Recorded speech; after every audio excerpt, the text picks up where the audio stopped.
अगला सवाल, Sheikh, gift cards जो होते हैं जैसे अमेजोन का गिफ्ट कार्ड, तो उस पर अमेजोन पे जो शॉपिंग, जो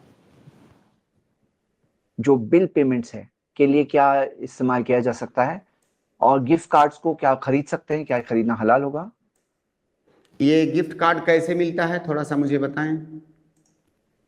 क्या क्या शक्ल होती है, मिलता कैसे है, वो आपको हासिल कैसे होगा?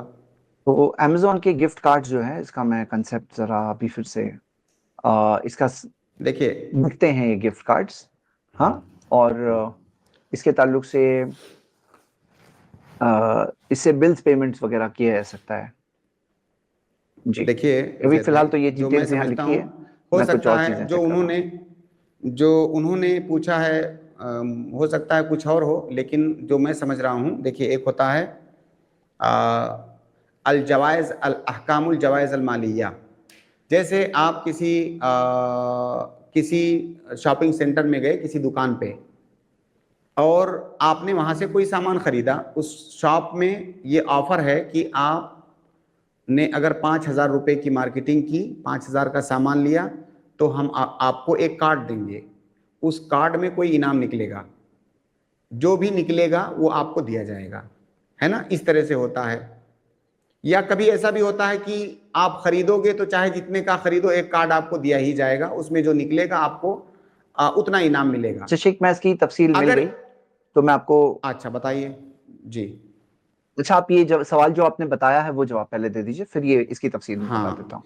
इसका हुक्म ये है कि अगर वो जो दुकान है या जो कंपनी है जो आपको वो ऑफर दे रही है कि आपको एक कार्ड मिलेगा, जो इनाम निकलेगा वो आपको दिया जाएगा, अगर ये इसमें दो चीज़ों की रियायत करना, दो चीज़ों को समझना ज़रूरी है।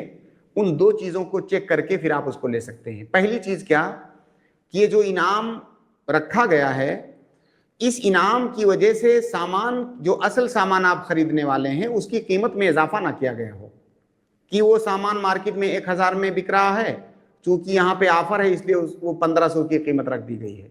अगर उस इनाम की वजह से उसकी कीमत 1,500 रख दी गई है तो ये जुआ हो जाएगा। जुआ कैसे हो जाएगा?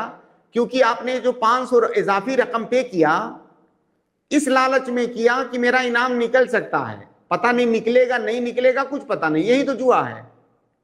तो सामान की कीमत में उस इनाम की वजह से इजाफा ना किया गया हो, ये पहली शर्त। दूसरी शर्त यह है कि आप वो सामान उस इनाम की लालच में ना खरीदें, कि मुझे जरूरत भी नहीं है, कोई खास जरूरत नहीं है, लेकिन चूंकि एक ऑफर है, कार्ड मिलेगा, इनाम बड़ा कोई निकल सकता है, चलो खरीद लेते हैं।